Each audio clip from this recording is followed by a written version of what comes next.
Hey guys, welcome back to Woods Tree Farm. I'm Phil. Today we're working on a firewood rack. I have been selling firewood racks. I've done a couple a year every year. I don't think I've ever shared it on YouTube, but I've kind of honed in on this offering, which gives me a lot of flexibility in the size of rack. So whatever amount of wood the customer wants or wants storage for, I can produce the rack. It's very inexpensive to do it, and we can make a really nice looking rack by painting the wood black like I'm doing here right now. So this is actually going to get assembled and go out today. I need to hurry up and get it painted so that it is dry before we gotta go.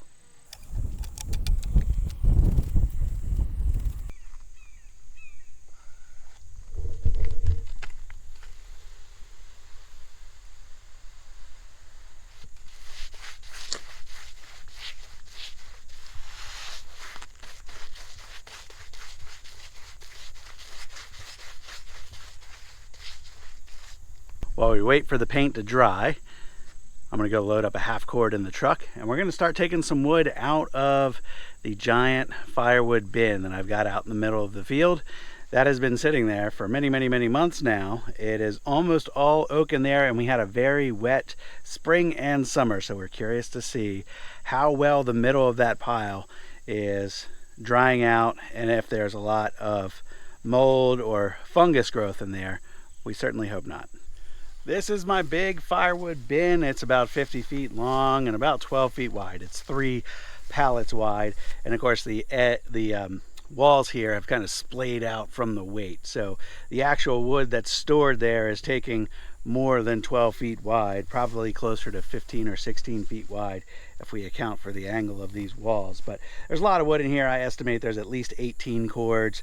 And then a few months ago we also cut and split about a cord or so of mix of maple and poplar, and by about probably November, mid-November, that stuff will all be good and dry.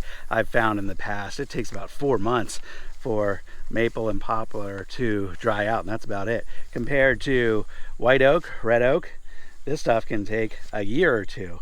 So most of these logs were all cut last summer, last fall, split over the fall and winter, and put in this bin out here in the middle of the field on this hilltop where it gets full sun, full wind all day. But like I said, we had a really wet spring and summer this past year, and I was just concerned because I've never stored wood in this way before. I'm concerned that the middle of the pile is going to be full of mold or fungus.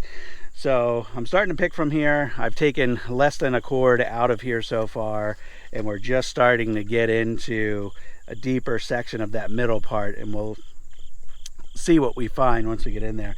But so far, so good. Everything that has been pulled from this end has been perfectly fine. So how dry is this stuff? It's got the right sound.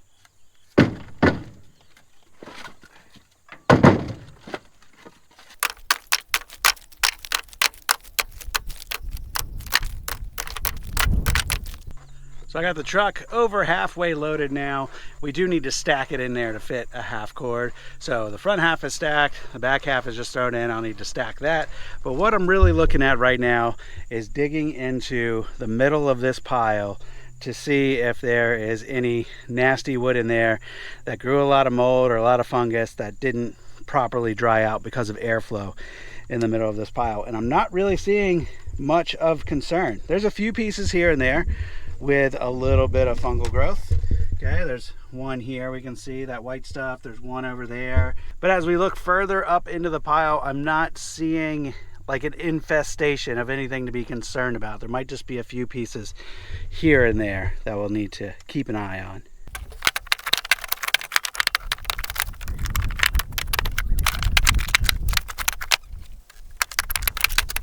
Getting access to the wood in the bin is a little bit of a challenge. I'm going to try to cut this off. I am a little worried that the sides are going to push out once the end wall is not on there, but there are some wires going the full width, several of them throughout this pile, so there is some additional structure in here that's holding the walls in place. But we're going to cut this and see how it goes. All right, so far so good.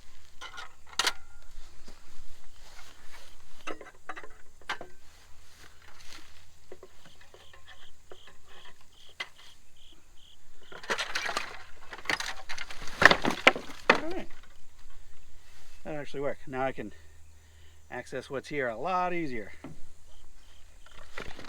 With the truck loaded up now, I just need to finish assembling the rack. And these are the brackets that I've been using for a couple years now. I get them on Amazon, and I'll put a link in the video's description. If you monitor the price of these throughout the year, they kind of go up and down, and when I see them at their lowest, then I'll buy several sets of them. I've got this exact same style of rack in my garage at home that I've been using for a couple years now, and that's where I usually will take a bunch of bundles here from the farm and just kind of store some inventory at home in the garage for quick delivery. I'll show you what these look like here. It actually comes with a little bit of hardware, but I find those screws to be a little short, so I end up using 1-inch deck screws rather than the 1/2 inch or 3/4 inch screws they send. So this is what they look like. So there's going to be a base, which I cut some of those here. I'm stepping around them on the ground. So I actually cut some pieces of wood at 24 inches wide. That's way wider than the firewood. And those will go on the bottom, on the ground. And with those on the ground, that'll provide some good stability on the rack. So there's 2 of these on each side. And then, well, I'll just finish putting it together. You'll see how it comes together. Almost forgot to turn the camera on. We pre-drilled the hole so we don't split the ends. This is going to be on the top part of the rack just to hold these side pieces together.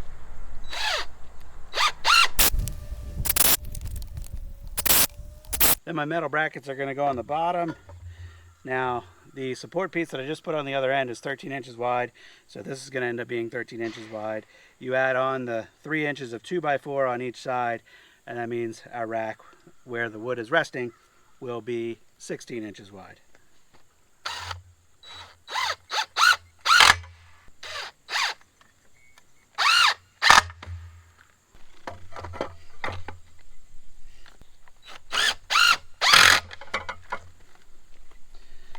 Just gonna make sure our finished width is 16. Right now that's 17, so this needs to push in, or 16 3/4. So I need to come in 3/4 of an inch to there. And that's it.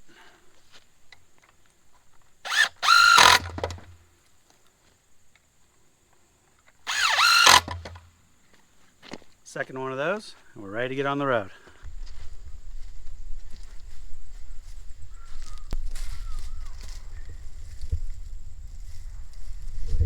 Got the rack all filled up, and you might have noticed during the assembly wherever the ends were cut, I did touch those up with black paint before we hit the road. So this thing is all stacked up, ready to go. I got back to the farm and loaded up this third of a cord that I can run on my way home this evening, but I screwed up on that last delivery. I did not load the truck nearly full enough, and that rack, you may have noticed, was not all the way up to the top. And for the size of the rack, I used 12-foot runners on the bottom, and the way those brackets install, it's actually inset a little bit from 12 feet. So a half cord of 16-inch wood should be a 4-foot by 12-foot stack. That rack should have been heaping full, and it was not. So I told that customer I'm going to bring him some wood in the next few days. I need to look at my deliveries and see when I'll be kind of back out in that direction with a partial truckload of wood. And hopefully I can get that to him here in the next several days. It shouldn't be a problem. But anyway, just always got to look out for stuff like that. I kind of subconsciously did not stack the truck as full as I usually do for those half cord orders, because I was thinking about how to get that firewood rack in on top. And I could have brought my dump trailer, but I'm glad I didn't, because that guy had a very windy driveway, and he wanted me to kind of go through the woods off the side of his property to get to the stacking location. So getting the dump trailer there would have been a pain in the neck. So I'll just need to route myself back in that direction in the future. Not a big deal, but in hindsight, I wish I had stacked the truck a little bit higher. I've got a chunk of time wasted in making that delivery right, but hopefully that's an investment in a long-term customer for doing the right thing and delivering a quality product. So that's going to wrap it up for me today, guys. Thanks for spending a little time. Hope you enjoyed it. I'll see you on the next one. Bye-bye.